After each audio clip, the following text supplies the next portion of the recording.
안녕하세요. 저는 아들 자식 하나 있는 60대 여자입니다.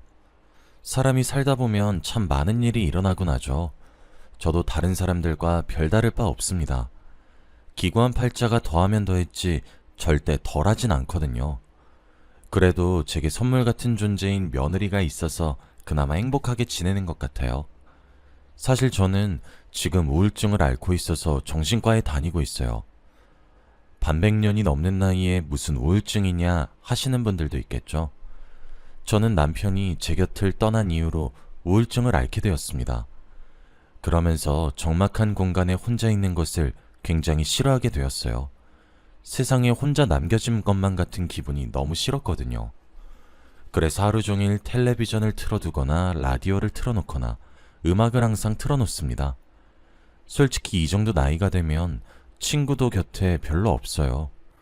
그러다 우연한 기회로 이렇게 사연을 들어보게 되었는데 참 사는 얘기를 듣는 듯한 재미도 있고 이야기도 즐겁게 느껴지고 외로운 듯한 느낌이 전혀 들지 않더라고요. 그래서 저도 제가 살아온 이야기가 누군가에게 제가 받았던 위안이 되었으면 하는 마음에 이렇게 글을 쓰게 되었습니다. 그냥 이런 삶도 있구나 하고 알아주시기만 하시면 됩니다. 저와 남편 사이에는 아들 자식이 하나 있습니다. 아들은 남편을 꼭 닮았어요. 외모뿐만 아니라 성질도 판박이었어요. 남편과 저는 아들을 정말 금이야 오기야 하며 길렀습니다. 원래 저와 남편은 아이를 적어도 셋은 낳을 생각이었거든요. 그런데 제가 아들을 출산하던 그때 응급수술을 하게 되었습니다. 자연분만을 시도했었지만 잘 되지 않았고 무엇보다 제 자궁과 몸이 무척이나 허약했죠. 산모였던 저와 아이의 목숨 둘 다 위험해서 응급수술로 아이를 출산하게 되었고 그 과정에서 저는 자궁을 드러내야만 했습니다. 둘째든 셋째든 더 나을 수 없는 몸이 되었죠. 여자에게 자궁이 사라진다는 의미는 생각보다 참 많은 의미가 부여되더군요. 수술이 끝나고 정신을 차린 이후 수술 결과를 듣다가 참 많이 울었습니다. 갓난쟁이인 아들 탓도 했었어요. 그리고 절 이렇게 약하게 낳아주신 친정 탓도 했죠. 다른 여자들은 아이들을 잘만 낳는다고 하는데 왜 저에게만 이런 일이 벌어지는 것인지 목 놓아 울기를 며칠, 아들을 만나는 것도 거부하고 그랬었죠. 그때 남편이 제 손을 꼭 쥐어주며 자신에게 제가 얼마나 소중한 사람인지 알고 있느냐고, 응급수술을 해야 한다는 말을 듣고 긴급하게 수술이 시작되었을 때 절 잃을까 걱정되어 얼마나 걱정했는지 아느냐고, 그깟 아이들이 뭐냐고, 제가 없으면 나는 어찌 살아야 하느냐고 그러니까 괜찮다고 하며 저를 꼭 안아주며 위로해줬어요. 그런데 그 말이 참으로 진부하기도 하고 뻔하다고 여겨질 수도 있지만 그 어떤 말보다 위로가 되었습니다. 그렇게 저는 현실을 받아들였고 아이를 안아보기 시작했어요. 막상 아들을 안아보니 가슴이 벅차오르고 참으로 미안하더군요. 그렇게 우리 세 식구는 화목하게 살아가고 있었습니다. 아들은 남편을 닮아 그런지 똑똑했고 착했고 자상했습니다. 어떨 때는 든든한 아들처럼 제 버팀목 역할을 자처했으며 어떨 때는 딸처럼 애교를 부리곤 했죠. 그렇게 작고 귀여웠던 갓난아이는 빠르게 커가기 시작했고 어느새 청년이 되었어요. 대학교를 졸업하고 취업한 지가 엊그제 같았는데 곧 결혼하고 싶다는 여자를 저희에게 데려왔죠. 사실 아들이 데려온 며느리감으로는 전혀 마음에 들지 않았습니다. 며느리감이라며 소개받은 그 처자는 선천적으로 몸이 약했어요. 태어났을 때부터 심장이 많이 안 좋아서 약을 매일 복용하고 산다고 하더군요. 그렇게 아픈 여자와 결혼하겠다고 하는데 아들 가진 어떤 부모가 쌍수 들고 환영하겠습니까? 겉으로는 멀쩡해 보여도 말이에요. 당연히 제 눈에 차지 않았습니다. 제 아들보다 나은 조건 하나 가진 것이 없는 데다가 하나뿐인 몸마저 그러니 나중에 아이는 어떻게 낳을 것이며 노년엔 함께 지낼 수 있을지 없을지도 미지수로 보이니까요. 당연히 저는 결혼을 반대했습니다. 하지만 아들은 절 끊임없이 설득시키려 했습니다. 몸만 약할 뿐이라고요. 평생 조절하는 약을 먹으며 사는 것뿐이라고요. 그 말에 저는 그게 가장 큰 문제라고 이야기를 했더니 아들이 그러더군요. 엄마, 몸이 약한 여자가 100번 1000번 나아요. 제가 몸이 약해서 그렇지 얼마나 강한 사람인데요. 전형적인 외유내강이에요. 배울 점도 많은 사람이고요. 그러니 이 결혼 허락해 주세요. 웬만하면 제 말을 거역하는 법이 없었던 아들이었는데 결혼 문제로 정말 난생 처음이다시피 아들과의 갈등이 생겼죠. 아들과 저의 의견 대립이 점점 커져가던 나날들이 지속이 되었던 어느 날이었습니다. 띵동 울리는 벨소리에 문을 열었더니 그 아이가 안녕하세요, 아버님, 아버님 하며 활짝 웃고 있었죠. 연락도 없이 와서 너무 당황스러워 얼어 있었는데 남편이 정신을 차리고 집 안으로 들였죠. 거실에 둘러앉아 무슨 일로 왔냐는 제 말에 대꾸하더군요. 미리 연락드리고 오지 못해서 죄송합니다, 어머님, 아버님. 연락드리고 찾아뵐까 싶었는데 아무래도 저를 마음에 들어 하시지 않아 만남을 거절할지도 모른다는 생각이 들어서 무례인 줄은 알고 있었지만 이렇게 무작정 찾아왔습니다. 맹랑하다는 생각도 들고 어이가 없기도 하고 참 당돌하다 싶다는 생각을 많이 했어요. 그랬더니 혼자서 주절주절 말을 하기 시작했고 준비한 자료라며 저희에게 종이들을 건네더군요. 그 종이 속에는 자신의 심장이 문제가 생겼을 때 어떻게 대비를 해야 하는 것인지에 적혀 있었어요. 수술을 하게 된다고 하더라도 재정적으로 보험이 무엇이 들어가 있어서 괜찮다는 내용들이었고 그 이외에도 제 아들과 결혼해서 앞으로의 미래 계획을 솔직히 놀라울 정도로 아주 세밀하게 짜놨더라고요. 지금 당장 저희 아들보다 부족해서 마음에 들지 않으신 것 충분히 이해하고 있다고. 그러니 저희가 마음의 문을 열어줄 때까지 자신은 충분히 기다릴 수 있으니 속도가 느려도 좋으니 마음의 문만 열어달라고 또박또박 이야기를 하는 모습이 참 무슨 마음인지 그리 밉게 보이진 않았습니다. 그렇게 돌려보내고 난 뒤 남편이 제게 아들의 결혼을 허락하자고 하더군요. 여보, 자식 이기는 부모가 세상에 어디 있겠어. 우리도 마찬가지일 거야. 그냥 우리 아들이 하고 싶은 대로 하게 둡시다. 우리 아들 그동안 효자였잖아. 당신 말 하나하나 다 듣다가 이제 결혼만큼은 자기가 원하는 사람과 하고 싶다는데 나는 그런 아들의 결정을 지지하고 싶어. 그러니 우리 이 결혼 허락해 줍시다. 응? 남편의 말에 저도 못 이기는 척 고개를 끄덕였습니다. 그렇게 저는 똑 부러지는 며느리를 얻게 되었죠. 사돈될 집안에서는 딸아이가 아파서 한참 기우는 결혼이라고 하시며 정말 온갖 금전적 지원을 아끼지 않더군요. 그렇게 새로운 가족을 맞이했지만 저는 여전히 며느리가 어색했습니다. 제 눈이 높았던 탓인지 금전적인 여유가 되더라도 저는 건강한 사람이 낫다 싶은 마음이 가시지는 않았죠. 그런데 며느리는 끊임없이 제게 다가오려고 노력을 하더라고요. 무안을 주기도 했고 언짢다는 듯 대꾸하기도 했는데도 불구하고 생글생글 웃으면서 다가오더군요. 그렇게 며느리가 생긴 지 5년이 되던 해였습니다. 그리고 언제나 그렇듯 불행은 항상 예고 없이 찾아오게 되었죠. 5년 정도 즈음이 되니까 밉든 곱든 내 며느리구나 싶어서 처음처럼 대면대면하진 않았지만 그렇다고 썩 달갑지는 않은 그런 고부 사이가 되었죠. 하루는 친구들과 낚시를 떠난 남편이 연락이 되지 않았습니다. 배낚시가 취미였던 남편은 낚시를 갈 때마다 제게 자주 무엇을 잡았는지 무엇을 하고 있는지 알려주는 자상한 사람이었는데 그날따라 좀처럼 연락이 오질 않았고 제 전화를 받지도 않았죠. 무언가 불길한 기시감이 느껴졌지만 애써 무시하고 있었어요. 깊은 새벽 갑작스럽게 따르릉 하며 전화가 울렸고 전화 벨소리에 저는 잠에서 깨어났습니다. 불이 다 꺼진 어둠 속에 홀로 울리는 전화기가 그날따라 참 스산하게 느껴졌고 받기 싫더군요. 겨우 불안한 마음을 달래며 전화를 받아보니 경찰이었습니다. 안녕하세요, 경찰입니다. 김수찬 씨 보호자님 되십니까? 그 짧은 한마디에 제 심장은 내려앉을 것처럼 쿵쿵 뛰기 시작했고 저는 떨리는 목소리로 접니다. 왜 그러시나요? 경찰에서 무슨 일로 전화를 주셨습니까?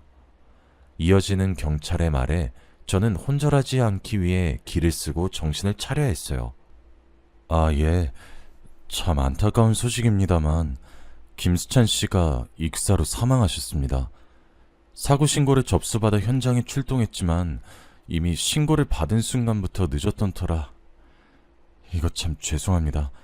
지금 땡땡병원으로 김수찬 씨를 포함한 모든 일행을 다 옮겼습니다.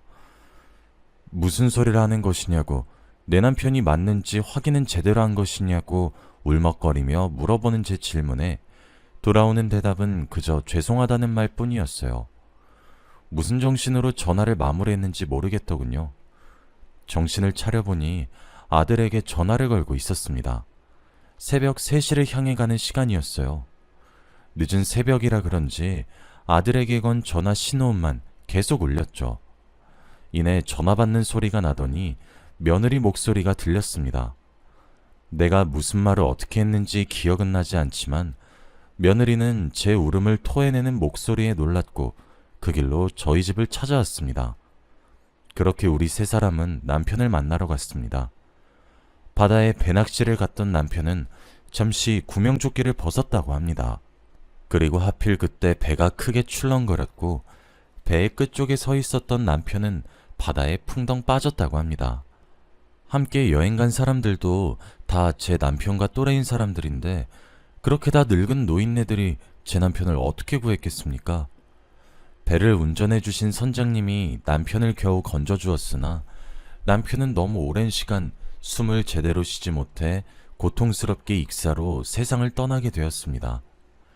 남편의 장례를 치르던 순간 함께 놀러갔던 지인들이 제게 무릎을 꿇으며 죄송하다고 면목이 없다고 빌더군요. 그리고 저는 무너졌습니다. 남편이 너무 아파 이별을 준비하고 있었던 상태도 아니었고 정말 마른 하늘의 날벼락처럼 떨어진 남편의 죽음을 저는 제대로 받아들이지 못했고 받아들일 수 없었습니다. 남편을 보내는 자리도 울다 지쳐 쓰러져 제대로 지키지도 못했죠. 예기치 못한 남편의 죽음은 제 삶에 커다란 돌을 던지듯 쉽게 망가뜨렸어요. 그랬던 순간 며느리가 저희 집에 드나들기 시작했습니다. 집도 치우고 밥도 해주고 평일 매일을 아침에 출근해서 우리 집으로 퇴근해서 절 챙기고 집으로 돌아갔고 금요일이 되면 아예 아들과 함께 저희 집으로 퇴근해 저를 보살피려고 했죠. 당시에는 그런 작은 관심들도 싫었어요. 그런데 그런 며느리의 행동들이 또 저를 살게 만들더군요.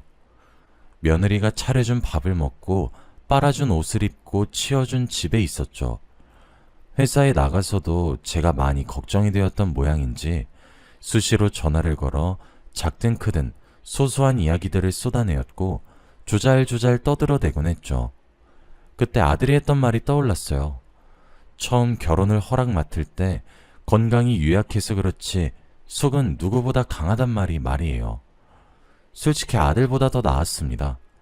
그렇게 저는 며느리를 저도 모르게 인정했고 또 의지했습니다.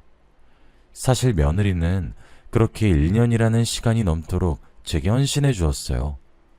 사실 1년이란 시간이 짧다면 짧지만 길다면 또 긴 시간인데 그 시간 동안 변하지 않고 제게 잘하려고 노력하고 위로하기 위해 애쓰는 며느리의 모습을 보면 감히 어느 누구도 예쁘지 않다고 말을 할 수가 없을 겁니다.